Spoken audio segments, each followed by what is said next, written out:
सोचो, तुम जिस अपार्टमेंट को अपना नया घर समझकर शिफ्ट होती हो, उसी घर की दीवारों के पीछे एक ऐसा राज छुपा हो जो तुम्हारी पूरी जिंदगी बदल दे। पहले सब कुछ नॉर्मल लगता है, लेकिन धीरे धीरे तुम्हें महसूस होता है कि यहाँ रहने वाले लोग तुमसे कुछ छुपा रहे हैं। आखिर इस बिल्डिंग में रहने वाले लोगों का वो कौन सा राज है जिसे कोई तुम्हें बताना नहीं चाहता। कहानी की शुरुआत में हमें सारा नाम की एक लड़की दिखाई जाती है जो अभी अभी एक नए शहर में शिफ्ट हुई थी ताकि अपनी जिंदगी नए सिरे से शुरू कर सके। सारा अपने डिस्टर्बिंग पास्ट की वजह से अब अकेले रहने का फैसला करती है, इसीलिए वो सबसे पहले शहर में एक ऐसे अपार्टमेंट की तलाश शुरू करती है जहां वो रह सके। हम देख सकते हैं कि वहां का इर्द गिर्द का माहौल काफी अच्छा है और पड़ोसी भी काफी फ्रेंडली नजर आते हैं। नए रेजिडेंट को वेलकम कहने के लिए अपार्टमेंट में एक ओपन हाउस रखा गया होता है जहाँ पहले ही बहुत से लोग आ चुके होते हैं। अपार्टमेंट के अंदर सारा का वेलकम इवेंट मैनेजर जेरी करता है। जेरी सारा को इनविटेशन देता है कि अगर तुम मेरे अपार्टमेंट में इंटरेस्ट रखती हो तो पहले घर की हालत देख लो। इसके बाद सारा देखती है कि अपार्टमेंट की दीवार पर कुछ अजीबोगरीब निशान बने हुए हैं। अपार्टमेंट का जायजा लेने के बाद सारा वापस मैनेजर के पास आती है और बताती है कि मैं अपनी जिंदगी नए सिरे से शुरू करने के लिए एक कंफर्टेबल जगह की तलाश में हूँ। फिर जेरी उसे बताता है कि यह नो पेट्स और नो स्मोकिंग अपार्टमेंट कॉम्प्लेक्स है, यानी यहाँ वो स्मोकिंग और ना ही पेट रख सकती है। सारा कंफर्म करते हुए कहती है कि मेरे पास कोई पेट नहीं है। शाम के वक्त सीन एक मोटेल में शिफ्ट हो जाता है जहां सारा टेम्पोरेरी रह रही थी। यहां हमें पता चलता है कि सारा ने दरअसल मैनेजर से झूठ बोला था क्योंकि उसके पास एक पेट कैट है। थोड़ी देर बाद उसे एक फोन कॉल आती है और पता चलता है कि यह उसके फादर की कॉल है जो यह जानना चाहते थे कि वो घर कब वापस आएगी। सारा जवाब देती है कि मैं अभी यहीं रहूंगी और घर वापस नहीं आ सकती क्योंकि मैं टेम्पोरेरी एम्प्लॉई के तौर पर काम कर रही हूँ। यहाँ हमें अंदाजा होता है कि सारा का अपने फादर के साथ रिलेशन ज्यादा अच्छा नहीं है। अगले दिन सारा अपने ऑफिस में काम शुरू ही करती है कि उसकी मुलाकात अपनी कॉलीग लीसा से होती है। इसी दौरान उसे एक फोन कॉल भी आती है जिसमें उसे बताया जाता है कि उसे वो अपार्टमेंट रहने के लिए मिल गया है जिसे उसने पहले देखा था। अब सारा फौरन अपना सामान पैक करना शुरू कर देती है और अपने नए अपार्टमेंट में शिफ्ट हो जाती है। इसके अलावा वो अपनी कैट को भी चुपके से वहाँ ले जाने का फैसला करती है और उसे एक कपड़े से ढांप देती है। अचानक सारा की मुलाकात एक लड़के ब्रायन से होती है जो उसके अपार्टमेंट के बिल्कुल साथ रहता था। इसके बाद सारा को अपार्टमेंट के दूसरे रेजिडेंट से भी मिलवाया जाता है। एक बूढ़ी औरत उसे एस्टर नाम की एक डॉक्टर से मिलवाने के लिए ले जाती है। वहाँ मौजूद सब लोग काफी फ्रेंडली और काइंड नजर आते हैं, जिनमें जेरी भी शामिल था जो उसी बिल्डिंग में रहता था। यहाँ एक ग्लासेस लगाने वाला अजीब सा आदमी भी था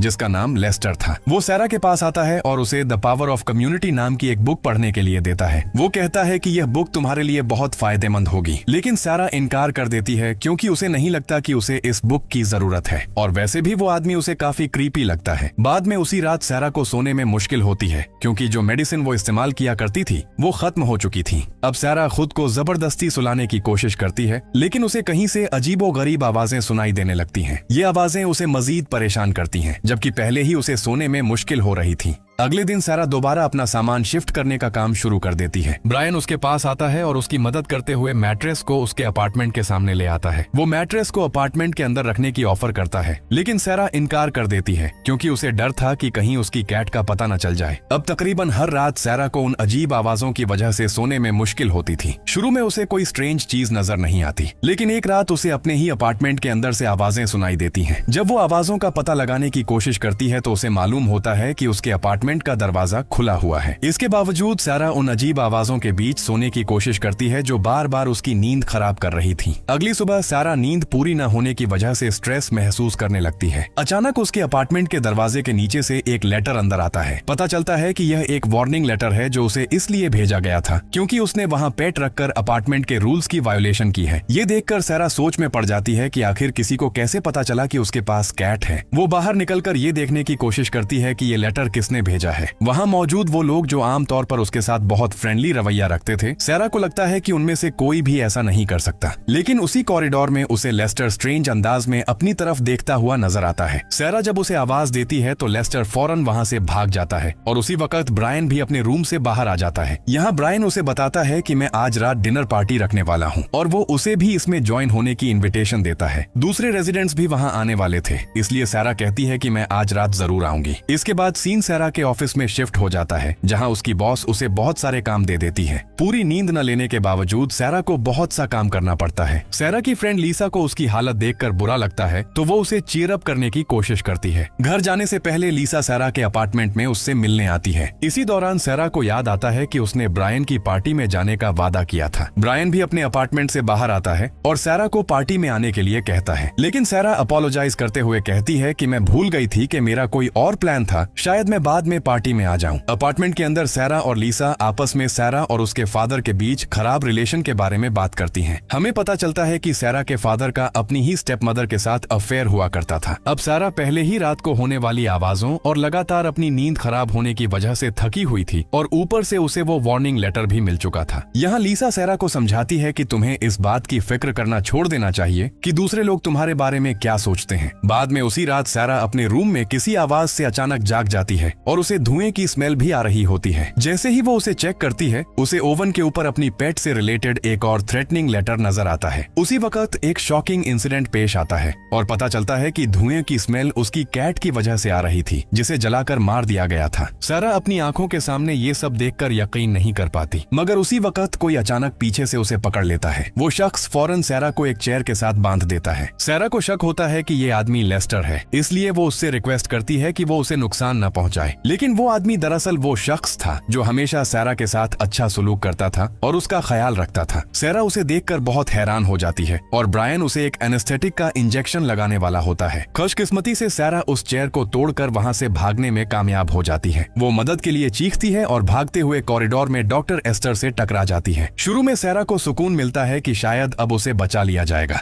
लेकिन पता चलता है कि एस्टर भी इस पूरे प्लान में शामिल थी। सैरा को एक रूम में ले जाया जाता है जहां अपार्टमेंट के बाकी तमाम रेजिडेंट्स पहले से मौजूद होते हैं। पता चलता है कि ये सब कुछ वो लोग दरअसल पिछली डिनर पार्टी में ही करने वाले थे और एस्टर कहती है कि इस तरह शुरू करना बहुत बुरा तरीका था। इससे पहले कि सैरा कुछ कर पाती, ब्रायन उसे एनेस्थेटिक का इंजेक्शन लगा देता है। इसके बाद सैरा की आंख खुलती है तो वो खुद को एक ऐसे रूम में पाती है जिसकी विंडो को लकड़ी से पूरी तरह सील किया गया होता है। सैरा को एहसास हो जाता है कि उसे लॉक कर दिया गया है। वो मदद के लिए चीखती है, लेकिन उसकी सारी कोशिशें बेकार जाती हैं। कुछ देर बाद उसे कदमों की आवाज सुनाई देती है और पता चलता है कि ब्रायन और जेरी वहाँ आ रहे हैं। अब ब्रायन की अच्छी और काइंड नेचर अब पूरी तरह बदल चुकी थी। वो सारा से कहता है कि वॉल की तरफ मुंह करो और अपने हाथ वहाँ रखो। जेरी उसे बताता है कि अब कोई भी तुम्हें ढूंढने नहीं आएगा, यहाँ तक कि उसकी फ्रेंड भी नहीं, क्योंकि उसे सैरा की तरफ से एक फेक मैसेज भेजकर धोखा दिया जा चुका था। शुरू में सैरा उनके ऑर्डर को मानने से इनकार कर देती है, लेकिन जेरी फिर लेस्टर को बुलाता है और उसे दिखाता है कि अगर वो उनकी बात नहीं मानेगी तो उसे क्या सजा मिलेगी। वो उसे लेस्टर की चोटें दिखाता है कि ये इसलिए है क्योंकि उसने मुझ पर हमला किया था और ये इसलिए है क्योंकि उसने भागने की कोशिश की थी। ये सब देखकर सैरा डर जाती है और आखिरकार उनकी बात मानने पर मजबूर हो जाती है। अब उसे उसी पोजीशन में खड़े रहना था और वो सिर्फ उसी वक्त आराम कर सकती है जब उसके साथ लगी रेड लाइट बंद हो जाए। सैरा उसी पोजीशन में खड़ी रहती है जबकि एक बहुत तेज आवाज में म्यूजिक चलाया जाता है, जिसकी वजह से वो मजीद स्ट्रेस महसूस करने लगती है। वक्त गुजरता जाता है और सैरा अब और बर्दाश्त नहीं कर पाती। आखिरकार वो गिर जाती है, हालांकि उस वक्त भी रेड लाइट जल रही थी। उसकी ये हरकत सीसीटीवी में रिकॉर्ड हो जाती है और जेरी और ब्रायन दोबारा उसके पास आ जाते हैं, लेकिन उसे आराम करने देने के बजाय दोनों आदमी उसे उसकी हरकत की सजा देते हैं और उसके हाथ वॉल के साथ कीलों से ठोंक देते हैं। उसी लम्हे सैरा को कहानी के शुरू में नजर आने वाले उन निशान की हकीकत का पता चल जाता है। ब्रायन कहता है कि मैं अब तुम्हारी मदद कर रहा हूँ और अब तुम्हें अपनी पोजीशन में ही रहना होगा। सैरा पूरा दिन इसी तरह खड़ी रहती है। अब वो बहुत ज्यादा थक चुकी होती है और उसे हेलुसिनेशंस होने लगते हैं। उसके हेलुसिनेशन में उसके फादर नजर आते हैं और उसे कहते हैं कि अपने हाथ कील से निकाल लो। सैरा को लगता है कि उसके फादर वाकई उसे बचाने के लिए आ गए हैं, लेकिन आखिरकार उसे एहसास होता है कि ये सिर्फ एक हेलुसिनेशन था और वो बेहोश हो जाती है। इसके बाद ब्रायन और जेरी दोबारा रूम में एंटर होते हैं और बताया जाता है कि सैरा ने ये ट्रायल पास कर लिया है। इसके बाद सैरा को बाहर ले जाया जाता है ताकि उसके जख्मों का इलाज किया जा सके। इस पूरे वाकये के बाद अपार्टमेंट के रेजिडेंट्स सैरा के साथ अच्छा सलूक करने लगते हैं। दूसरे रेजिडेंट्स भी अपने हाथ दिखाते हैं, जिन पर भी सैरा के हाथों की तरह ही स्कार्स मौजूद थे। इसके बाद जेरी और ब्रायन सैरा का इंटरव्यू शुरू करते हैं, जिसमें लाई डिटेक्टर का भी इस्तेमाल किया जाता है। यहाँ सैरा से उसकी पर्सनल लाइफ और उसके पहले रिलेशनशिप स्टेटस के बारे में सवाल किए जाते हैं। जेरी इस बात पर जोर देता है कि ओपननेस हमारी कम्युनिटी की बेसिक फाउंडेशंस में से एक है और सीक्रेट्स सिर्फ लड़ाई झगड़े को जन्म देते हैं। इसके बाद सैरा को द पावर ऑफ कम्युनिटी नाम की एक बुक दी जाती है, जो बिल्कुल वही बुक थी जो लेस्टर ने उसे पढ़ने के लिए दी थी। सैरा उस बुक के जरिए इस कम्युनिटी के बारे में मजीद जानना शुरू करती है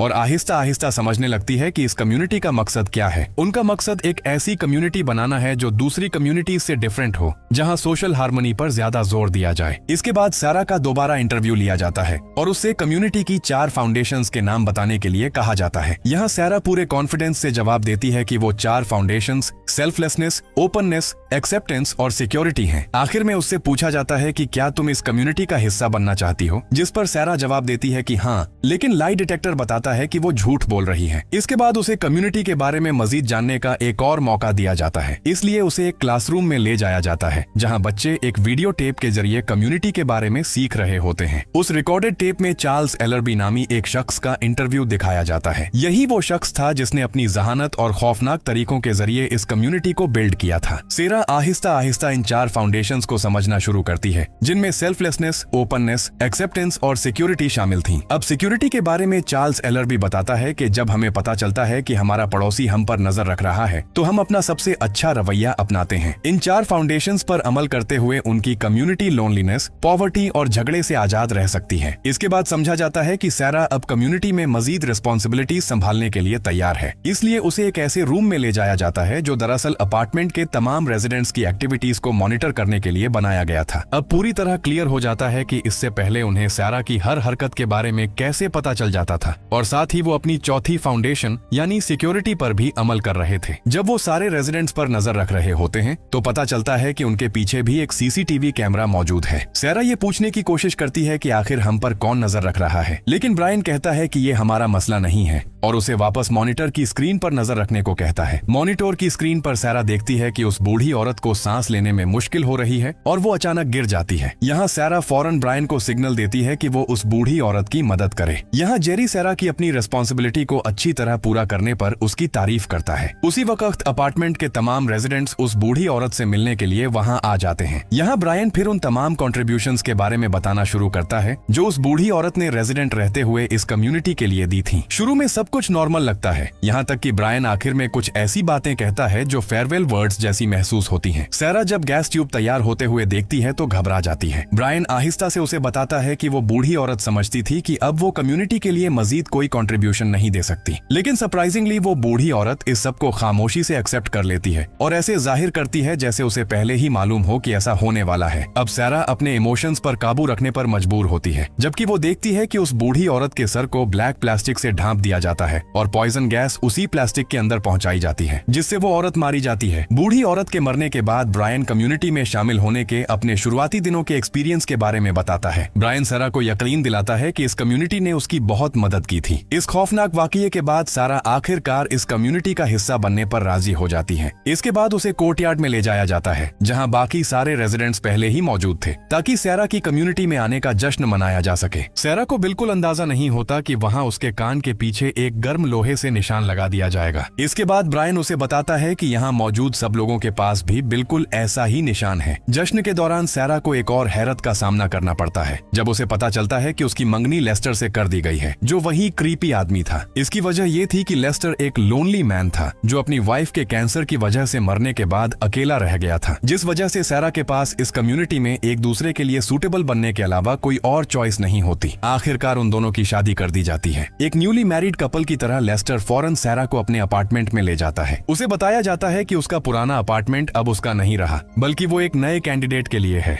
यहाँ लेस्टर फौरन उसे बेड की तरफ ले जाता है, जिसकी वजह से सारा हेजिटेंट हो जाती है। खुशकिस्मती से अचानक जेरी वहाँ आ जाता है और कहता है कि हम मुश्किल में हैं। पता चलता है कि मसला ये है कि उन्होंने सीसीटीवी पर सारा के फादर को देखा है जो उससे मिलने के लिए वहाँ आए हैं। जेरी सारा को बताता है कि तुम्हें हर हाल में अपने फादर को दोबारा आने से रोकना होगा, वरना उन्हें मार दिया जाएगा। इसके बाद वो एक खाली अपार्टमेंट को सारा के पुराने घर जैसा बना देते हैं। आखिरकार सारा को काफी अरसे बाद अपने फादर से मिलने का मौका मिलता है, लेकिन उसे मजबूर किया जाता है कि वो अपने फादर को बुरा भला कहे, ताकि उन्हें यकीन हो जाए कि सारा खुद उन्हें अपने से दूर करना चाहती है और वो उसे मारने की कोशिश न करें। अब सारा के इन अल्फाज की वजह से उसके फादर बहुत दुखी हो जाते हैं और कहते हैं कि मैं दोबारा तुमसे मिलने नहीं आऊंगा। इसके बाद सारा को लेस्टर के पास वापस बेड पर ले जाया जाता है, लेकिन पता चलता है कि लेस्टर उसे एक ऐसी सोविंग मशीन दिखाना चाहता है जो उसकी मदर ने उसे पहले दी थी। वो सारा को बताता है कि मैंने इस जगह से एस्केप करने या इस सिचुएशन से निकलने के लिए अपनी जान लेने के बारे में भी सोचा था, लेकिन अब दोनों इस हकीकत को एक्सेप्ट करने पर मजबूर थे कि यही उनकी जिंदगी है। जैसे जैसे जैसे दिन गुजरते हैं सैरा इस कम्युनिटी की जिंदगी की आदी होने लगती है। यहाँ तक कि एक दिन कल्ट दोबारा नए रेजिडेंट्स की तलाश शुरू कर देता है ताकि खाली अपार्टमेंट को भरा जा सके।